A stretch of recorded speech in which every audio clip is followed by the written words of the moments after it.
Radio city joke studio. Hello નમસ્કાર મારા વાલા ગુજરાતીઓ, કેમ છો? Welcome to radio city joke studio. કાકા શું કહે છે? બસ જો તું કેમ આમ કેલેન્ડર લઈને બેઠો છે? નોકરિયાત માણસ કેલેન્ડર લઈને કેમ બેઠો હોય કાકા? હું થયું? માત્ર એ જોવા કે કોઈ જાહેર રજા કે તહેવાર રવિવારે નથી આવતો ને, બસ બીજું કઈ નહીં. જો આ મહિનામાં બધું જ છે. બજેટ છે, વેલેન્ટાઇન વીક, શિવરાત્રી, ક્રિકેટ, લગ્નો, પરીક્ષાઓ, પણ શું એકે જાહેર રજા નહીં. એ જ ને, હવે સીધી 4th માર્ચ ધૂળેટીના દિવસે મળશે. પછી પાછું રિપીટ. પરીક્ષાઓ છે, ક્રિકેટ મેચ છે, ડાંગર કાપવાની છે. ડાંગરનું મારે ક્યાં યાર હવે. લા તો કીધું ખાલી.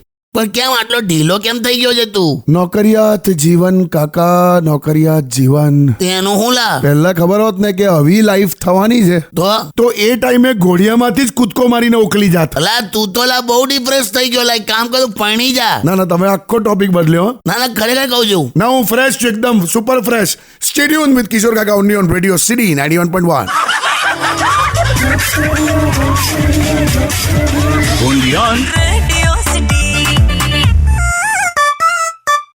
Radio city joke studio. Welcome back. અને બૈલું ઢીલો થઈ ગયો છે જોબ કરી કરીને, એમ ને? એવું નહીં કાકા, પણ એટલે આઈ લવ માય જોબ, પણ લોચા કેવા છે ખબર? હું થયું? શોખ બધા છે ને અમીરો જેવા છે અને જન્મ મિડલ ક્લાસમાં થયો. લે સસ્તો સામાન ગમતો નથી ને મોંઘો પોસાતો નથી. ડિસ્કાઉન્ટની રાહ જોવામાં જિંદગી નીકળે છે. લા ખરી લા, તારી તો કે જુદી જ ટાઈપની તકલીફો જાય બધી. એમાંય પાછા ભાઈબંધો કેવા છે, કેવા? 100 કે 200 માંગુ ને તો એ સીધો બેંક બેલેન્સનો સ્ક્રીનશોટ મોકલી દે છે યાર. તું પછી એક કામ કર, તું આ બધું છોડીને છે ને મહેશ સાથે ફરવાનું રાખ. મહેશ કોણ? તમારો સાળો કાલા ખટ્ટા? હો, એનું જીવન જો તું. એમાં શું જોવાનું? લા ના રવિવાર જવાની ચિંતા, ના સોમવાર આવવાનો ડર, ના નવા કપડાનો ઉત્સાહ, ના કોઈ ગિફ્ટ મળવાની આશા, ના વાઈફ, ના છોકરા, ના ઘરની જવાબદારી, કશું જ નહીં. ચાલુ ને ચાલુ જીવનમાં જ મોક્ષ મળી ગયો છે એને. તો તું રોકાય નહીં hatte એમ. ના ભાઈ ના, એવું કશું આપણે કરવું નહીં. હું બહુ જ ખુશ છું જે કઈ છે મારી પાસે. હા, અભી આયા લાઈન पे. સ્ટે ટ્યુન વિથ કિશોર કાકા only on radio city 91.1. Radio city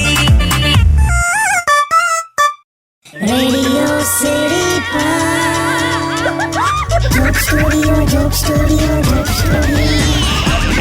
welcome back. કાકા હા. ભાઈ યુટ્યુબ પર એક એવો સવાલ છે કે કાકાને એવું પૂછજો હા. કે લાઈફમાં મિસઅન્ડરસ્ટેન્ડિંગ ના લીધે ક્યારે માર પડ્યો છે? માર નથી પડ્યો, પણ એવી નોબત આવી ગયેલી. એમાં હું છે, મારા સોસાયટીનું એક વોટ્સએપ ગ્રુપ છે. હા. એમાં મારા પાડોશી એવું લખ્યું કે મારી પત્ની મારી હિંમત. હા તો મેં રિપ્લાય કર્યો મારી પણ. એમાં હું હશે છે? મારી પણ લખ્યું એટલે મારી પણ પત્ની મારી હિંમત એમ. પણ આમાં તો એવું જ થાય ને કે તમે એની પત્નીને કીધું કે એ તમારી હિંમત છે. ત્યાં બસ આને જ મિસઅન્ડરસ્ટેન્ડિંગ કહેવાય એમ. તે એને એવું જ થયું જે અત્યારે તને થયું. પછી 10 મિનિટમાં દરવાજો ખખડાવવાનો અવાજ આવેલો મારા ઘેર. મેં તો ખોલ્યો જ નહીં લા. આમાં માર પડે ને યાર. પડે 100%. એક વાર બીજું થયેલું ઘરે. હા તારી કાકી કંઈક રસોડામાં કંઈક બનાવતી હતી જમવાનું, અને હવે અમારા જે કામવાળા બહેન છે ને, હા એમને છે ને વચ્ચે એકદમ રિસ્પોન્ડ કરવાની ટેવ છે, રેફરન્સ વગર એમ. અચ્છા. એટલે કોઈક 2 જણ વાત કરતા હોય ને તો અમારા કામવાળા બહેન વચ્ચે હા એ જ ને, એવું, અચ્છા, આવું બધું બોલ્યા કરે. એટલે એનું ધ્યાન સતત અમારી વાતમાં જ હોય એમ. બરાબર. તો તારી કાકી અંદર રસોડામાં કંઈક બનાવતી હતી, તો મને કંઈક મસ્તી સૂજી, તો હું ગયો પાછળ અને મેં એને આમ ગલગલિયા કર્યા. એટલે એવું તો હોય ને લા. હા બરાબર. તો તારી કાકી એવું બોલી કે યાર તમે કામના ટાઈમે ગલગલિયા ના કરો ને. હા. તો અચાનક પેલા કામવાળા બેન કે એ જ ને, જો ને સમજતા જ નહીં. હવે આ એકચ્યુઅલી એ એના હસબન્ડ માટેનું કહેતી હશે, એના હસબન્ડ માટે. બરાબર. પણ તારી કાકીએ મારી હમું જોયું કે તમે આને પણ ગલગલિયા કરો છો. મેં કીધું ના હવે હું યાર રેફરન્સ બારનું બોલે છે એમ. પણ આમાં માર પડે પછી. બિલકુલ. એટલે હવે મિસઅન્ડરસ્ટેન્ડિંગ થયેલા. સ્ટે ટ્યુન વિથ કિશોર કાકા only on radio city 91.1.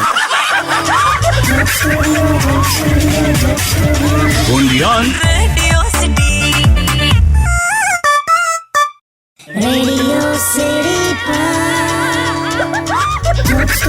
Joke studio. Welcome back કાકા. હા યુટ્યુબ પર ભાવેશ દરજી એમ પૂછે છે કે કાકીની એક એવી વસ્તુ જે તમને બહુ બીવડાવે. એક રસોડામાં પગ મૂકીને મને બીક લાગે, શોપિંગ માટે જતી રહે તોય બીક લાગે, એમને એમ બાજુમાં બેઠી હોય તોય બીક લાગેલા. એવું નહીં, કંઈક સ્પેસિફિક કહો.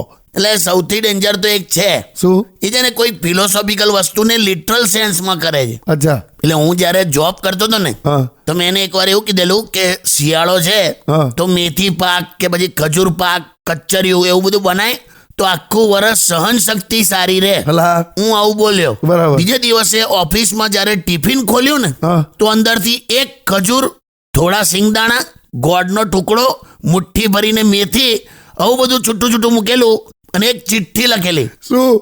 આજે તમારી સહન શક્તિ જોઈ લઈએ. આવું કરેલા. બાપરે. વચ્ચે છે ને એક જગ્યાએ કંઈક કથા સાંભળવા જતી હતી હા તો ત્યાં એવું કંઈક શીખીને આવી કે માણસે ગમે તેવી પરિસ્થિતિમાં પણ પોતાના સંસ્કાર કદી છોડવા જોઈએ નહીં. ક્યાં વાત. તો એ દિવસે રાત્રે 2 વાગે એને છીક આવી હા તો તરત એણે મને ઉઠાડીને સોરી કહી દીધું. સોરી કે એક્સક્યુઝ મી આવું કર્યું લા 2 વાગે ઉઠાડીને. એટલે આવું બધું, આ બધી વસ્તુથી મને બહુ બીક લાગેલા. Stay tuned with Kishore Kaka only on Radio City 91.1.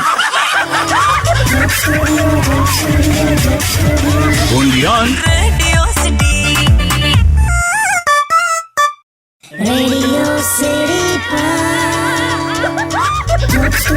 Joke Studio. Welcome back કાકા. હા ભાઈ પેલો એક શબ્દ જે લખે છે ને, કોણ પેલા હિરેનભાઈ? ના ના આ વખતે અલગ છે, પરાગભાઈ કરીને છે. પરાગભાઈ એક શબ્દ આપ્યો છે તમને, એને તમે એલોબરેટ કરો. અને શબ્દ છે રિશ્તેદાર, સગા સંબંધીઓ. જો ટેકનિકલી ફેમિલી, સગા સંબંધીઓ બહુ જ જરૂરી છે, કરેક્ટ. પણ સ્વભાવ દરેકના અલગ અલગ હોય. હા ફેમિલી પોલિટિક્સના એટલા ઉદાહરણ છે ને કે હવે કેવું છે, આજનું જનરેશન દૂર કશે રહેવા જતું રહે છે, કરેક્ટ. તહેવારોમાં આવે મળવા. બરાબર છે. બહારની કન્ટ્રીઝમાં શું છે, સગા સંબંધીઓને ખબર પણ નહીં હોતી શું? કે ફલાણાના જીવનમાં શું ચાલે છે ને કોણ શું કરે છે. હા આપણે ત્યાં તો એ પણ ખબર હોય કે મર્યા પછી કોણ સ્વર્ગમાં જશે ને કોણ નર્કમાં જશે. એટલું બધું એનાલિસિસ કરી નાખે. બાપરે બાપ. અને દરેક કુટુંબમાં 2-4 જણને તો જેસીબી આવડતું જ હોય. જેસીબી એટલે? જ્યાં જોઈએ ત્યાં નકરા ખોદતા જ હોયલા. એટલે જ હું કહું છું ને કે લોકો સંતા કુકડી તો હજુ પણ રમે જ છે. એટલે ફરક એટલો છે કે પહેલા રમતા રમતા છુપાતા, અત્યારે છુપાઈને રમે છે.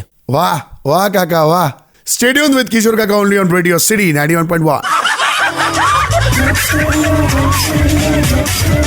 only on Radio City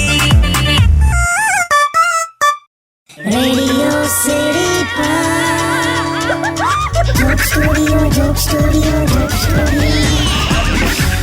welcome back કાકા. હા તમને ખબર છે હમણાં એક ઘટના થઈ? કમ બચ્ચન જેવું બોલે? અરે બેઠો છે, અવાજ બેઠો છે સવારનો. હા હમણાં એક ભાઈને જીવનમાં એટલું બધું ઉધાર થઈ ગયેલું હા કે ફ્લેટની બારીમાંથી નીચે કૂદ્યો બાપરે. તો નીચે ફોર્ચ્યુનર ગાડી પર પડ્યો. અલા હવે ફોર્ચ્યુનર વાળો 4 લાખ માંગે છે. અલા આ તો કેવું, એના અમુકના જીવનમાં નસીબ એવું કરે ને, શું કરવાનું. આ ગાડી પરથી મને યાદ આવ્યું, હા તમે એક BMW કે મર્સિડીઝ લઈ લો ને. પણ કેમ એમ એકદમ આમ જ યાર. ભાઈ મારી પાસે દુનિયામાં સૌથી ઓછું એવરેજ આપે એવી મોંઘી ગાડી છે. એમ કઈ? આ દર અઠવાડિયે મોલમાં તરી કાકી ટ્રોલી પકડે છે ને હે? એ ટ્રોલી દુનિયામાં સૌથી ઓછું એવરેજ આપનારી 4 વ્હીલર છે. કઈ રીતે? ખાલી 100-200 મીટર ફરે ને, 100-200 મીટર હા. તોય 7-8 હજારનો ખર્ચો થઈ જાય. ખ્યાલ આવ્યો? આયો ખ્યાલ આવ્યો. કાકી માટે કઈ જ નથી કરતા તમે. Total non romantic person. એ તમે લોકો કરો, ગુલાબ આપો ને બધું. ગુલાબ આપે ને 2 દિવસમાં મુરઝાઈ જાય. હું તો ગેસનો બાટલો આપું, 2 મહિના ચાલે. છે ને. Stay tuned with Kishore Kaka only on Radio City 91.1. only on Radio City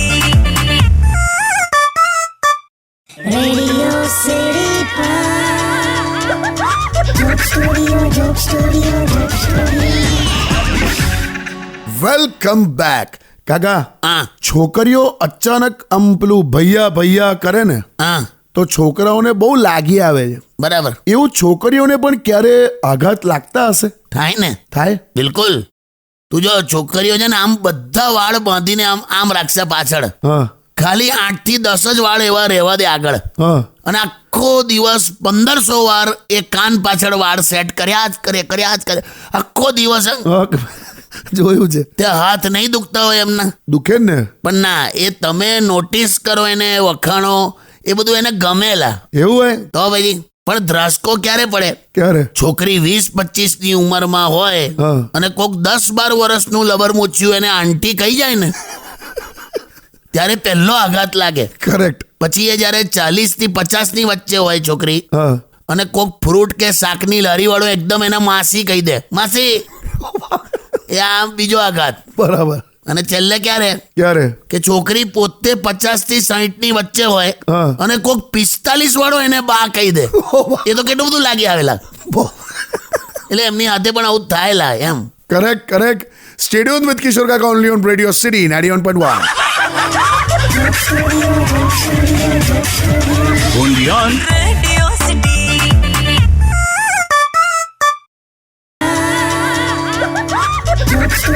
Joke Studio. Welcome back. અને કાકા ફોન પર છે. કોનો છે? પેલા ફેનિલનો છે. હેલો, તું છે ને બેટા કન્ફર્મ ફેલ થવાનો, કન્ફર્મ એમ. હેલો મૂકી જ દેજે, ફેલ સાંભળીને મૂકી દેજે. પણ આ ખરો છે લા, હું તો બાજુ. આપણી પરીક્ષાઓ ચાલે છે ને, હા તો પેલું હું કે ફિલ ઇન ધ બ્લેન્ક્સ કે ને, હા, ખાલી જગ્યા પૂરો. તે એ લોકોને એવું હતું કે આ વાક્ય કોણ બોલ્યું છે એ પૂરું કરો, અને કોણે કીધું છે એ પણ લખવાનું. હા તેને પરીક્ષામાં એવું પૂછ્યું કે તુમ મુझे खून दो मैं तुम्हें, પછી બ્લેન્ક એમ, ફિલિંગ ધ બ્લેન્ક. હા, મેં तुम्हें आजादी दूंगा, नेताजी सुभाष चंद्र बोस. હા કરેક્ટ. તો આણે હું લખ્યું, હું तुम मुझे खून दो मैं तुम्हें 3 बजे तक रिपोर्ट दूंगा, कुमार पैथोलॉजी लैब. હલા આમાં ઘરની બહાર જ છે, કઈ વાંચી ગયો હશે આ બોર્ડ. હવે આ પેથોલોજીનું હશે. ના જ હોય. પણ કાકા હવે ફેનિલ છે. હવે શું કરવાનું? મગજ ગરમ કરી નાખેલા મારું. લો આ શેરડીનો રસ પીઓ. શેરડીનો રસ આવી ગયો અત્યારે ઓફિશિયલી ઉનાળો ડિક્લેર. તો શેરડીનો રસ થોડું ડિક્લેર કરે, તો ફીલ થાય એટલે થઈ ગયો ઉનાળો એમ. આ ક્યાંથી મંગાવ્યો? નીચે પેલો ઊભો જ તે. ભાઈ એનું ટર્નઓવર ખબર તમને? કોણ? હા નીચે. હા, રોજના કમસે કમ 80 થી 100 લીટર શેરડીનો રસ વેચે છે. શું વાત કરે છે? 80 થી 100 લીટર. બોલ, મારી પાસે એક આઈડિયા છે, તું એને કહેજે એક દિવસમાં 150 લીટર કરી આપું. જા. 150 લીટર વેચાય એમ? 100% લા. શું આઈડિયા?